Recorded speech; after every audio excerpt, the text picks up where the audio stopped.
If you ask my mom, she would say it took more than 24 hours of long and painful labor for me to arrive.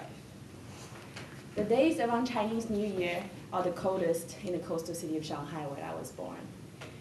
Below zero temperatures are very common, although it rarely snowed. It was in such a day in February, once upon a time, when I was born. And snowflakes fell from the sky. My mom always said she knew it was going to be a special day. I'm pretty sure they cleaned me up nicely before they present me to the family, although my memory could be a bit vague there. But the first words my grandmother said when she first saw me was, "Oh my God, where'd you get this baby from? Somewhere in Africa?" Apparently, I was the darkest baby my family had ever laid eyes on. Personally, I think it was just the white sheets they wrapped me in. As though if that was not enough, according to my mom, I used to get very bad flus every year as a baby, and they had to rush me to the hospital in the middle of the night in the freezing weather with very high fever. So my grandmother's convinced that she needs to fix me. Apparently there was this Chinese ancient herb syrup that in the old days the emperor himself used to drink to obtain health. So my grandmother invested in bottles and bottles of these things and gave it to my parents and said, "Feed her around the clock every day." So they did, and over time I did get better, despite a million other possibilities like my immune system. My grandmother was always glad to claim that she fixed me. With that out of the way, childhood in Shanghai was carefree and full of happy memories. As a single child, I looked forward to go to kindergarten, to school, to see my friends and play. And after school, we would walk along the streets lined with street vendors and yummy snack foods, and we would wander every other step, just stop by and get all the food. My fondest memories, some of my fondest memories are around Chinese New Year, because at that time I was celebrating my birthday and all the family would get together to have the Chinese New Year dinner.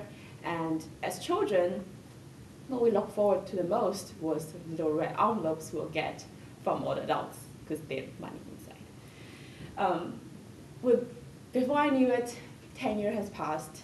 And I remember what my grandmother said when she first saw me. She was exactly right.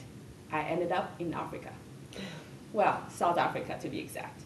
My parents moved to Johannesburg for business, and I left life as I knew it behind and had to start anew. The transition was not exactly easy. You see, back then in China, we didn't start to learn our ABCs until we were about 10 years old. So, hello, how are you, it is a nice day, can really only get you so far. Eventually, I picked up English and settled in.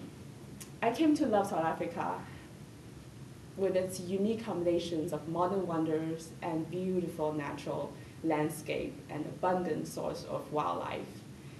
Whether it's traveling through the bustling streets of Johannesburg, relaxing on beautiful beaches in Cape Town, or seeing lions in the Kruger National Park, my new home has opened my eyes to a world that is vastly different from my birth home. In a blink, I was in my high school senior year, saying my goodbyes to the rest of the school, and it was time again to decide where my future lies. My parents was horrified when I told them that I was going to go to Japan and become a manga or comic artist. But in the end, I chose to come to San Francisco, the Golden City in the Sunshine State. This time, landing was not as rough. I blended almost immediately with my classmates, made tons of new friends, and many of whom are international students themselves. So together, we wandered the streets of the city and socialized with its eclectic group of residents. Every day was an adventure, and every day we learned something new. It was really hard to have to move away when I started working in Walnut Creek.